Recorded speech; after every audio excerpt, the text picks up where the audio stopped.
Kolkata night रायडर्सची match बघायला आला होता शाहरुख खान आणि मॅच नंतर पार्टी फिक्स आहे. 272 रन्स चोपल्या केकेआरनी, दिल्लीला 106 रन्सनी हरवलं आणि ह्या सगळ्यामध्ये आयपीएलच्या इतिहासातली दुसरी सर्वोच्च धावसंख्या एका आठवड्याच्या अंतराने नोंदली गेली. यात सिव्हाचा वाटा होता सुनील नरेनच्या बॅटिंगचा. 39 बॉल 85, त्याचा T20 मधला हायेस्ट स्कोर, 7 फोर्स 7 सिक्सेस आणि 217.95चा जबरदस्त स्ट्राईक रेट. आणि त्याची तोडफोड बॅटिंग बघताना माझ्या लक्षात आलं की त्याच्याकडे एक युनिक रेकॉर्ड आहे.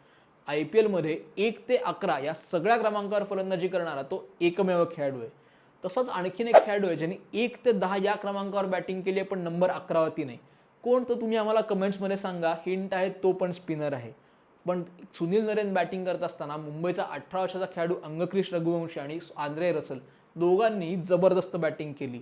पण माझ्या दृष्टीने मॅचचा हायलाईट होता ना की ईशांत शर्मानी आंद्रे रसलला जे यॉर्करवरती लोळवलं ना, बॉस मानला.